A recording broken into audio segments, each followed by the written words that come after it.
Land മേടിച്ചിട്ടുണ്ടോ? അഥവാ നിങ്ങൾക്ക് land മേടിക്കുക അല്ലാന്നുണ്ടെങ്കിൽ നമ്മളെ ഫാദേഴ്സിൻ്റെ അടുത്ത് നിന്ന് നമുക്ക് ലാൻഡ് ലഭിച്ച് അത് നമ്മൾ കുറച്ച് വർഷങ്ങൾക്ക് ശേഷം വിൽക്കുന്ന സമയത്ത് ആ ലാൻഡിന് മുകളിൽ വരുന്ന ടാക്സ് എന്ന് പറഞ്ഞാൽ ക്യാപിറ്റൽ ഗെയിൻ ടാക്സ് 12% ടാക്സും പ്ലസ് ആ ടാക്സിന്റെ മുകളിൽ 4% സെസ് നിങ്ങൾ അടക്കണം.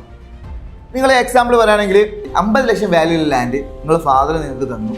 അത് നിങ്ങൾ 1 കോടി രൂപക്കാണ് നിങ്ങൾ സെല് ചെയ്തത്. അപ്പോൾ നിങ്ങൾക്ക് 50 ലക്ഷം രൂപയോളം പ്രോഫിറ്റ് വന്നിട്ടുണ്ട്.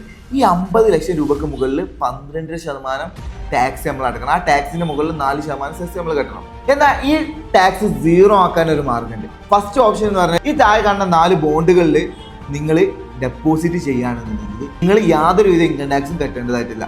രണ്ടാമത്തെ ഓപ്ഷൻ എന്ന് പറഞ്ഞാൽ നിങ്ങൾ ഈ വിറ്റ ലാൻഡ് കൊണ്ട് നിങ്ങൾ 2 വർഷത്തിനുള്ളിൽ വീട് വാങ്ങുകയോ അല്ലെങ്കിൽ 3 വർഷത്തിനുള്ളിൽ നിങ്ങൾ വേറെ വീട് കൺസ്ട്രക്ട് ചെയ്യുകയോ ചെയ്യുകയാണെന്നുണ്ടെങ്കിൽ അപ്പോഴും ഇൻകം ടാക്സിൽ നിന്ന് ഈ ഒരു പ്രോഫിറ്റ് എമൗണ്ട് എക്സംപ്റ്റഡ് ആണ്. ഇതുപോലുള്ള ഫൈനാൻഷ്യൽ ആൻഡ് ബിസിനസ് ടിപ്പുകൾ അറിയാൻ വേണ്ടി നമ്മൾ അക്കൗണ്ട് ഒന്ന് ഫോളോ ചെയ്ത് വെച്ചാൽ മതി. നിങ്ങൾക്ക് യൂസ്ഫുൾ ആയിട്ടുള്ള കാര്യങ്ങളായിരിക്കും ഇതിലുണ്ടാവുക. പിന്നെ ഈ പറഞ്ഞതിൽ എന്തെങ്കിലും സംശയങ്ങൾ ഉണ്ടെന്നുണ്ടെങ്കിൽ കമൻറ്റിൽ നിങ്ങൾ ചോദിച്ചാൽ മതി, ക്ലിയർ ആക്കുന്നതായിരിക്കും.